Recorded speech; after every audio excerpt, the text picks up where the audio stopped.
Hi everyone, I'm Leon Thomas Lewick. Here's your political news roundup for Tuesday, October 18th. If you're counting, tonight makes debate number 8 for the Republican presidential candidates. It takes place in Las Vegas.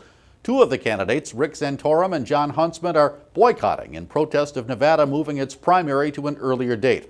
The candidates who lead in the polls, Mitt Romney and Herman Cain, will look to solidify their positions. The rest will likely try to grab the spotlight in positive ways and avoid falling into also-ran status.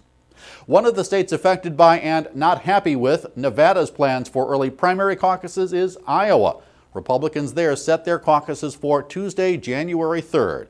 State officials in New Hampshire say they'll hold off on setting a date in hopes that Nevada Republicans will change their minds and move their caucuses to a later date. The Occupy Wall Street protests are getting the media attention, but it turns out most Americans think the blame for economic hard times rests with Washington, not Wall Street.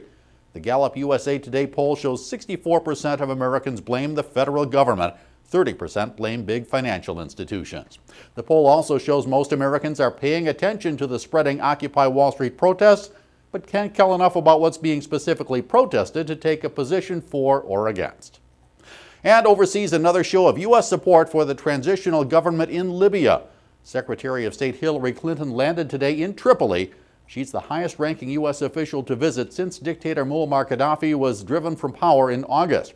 Clinton said the U.S. stands ready to provide medical equipment and even treatment in the U.S. for wounded freedom fighters. This on top of $135 million already pledged in aid by Washington.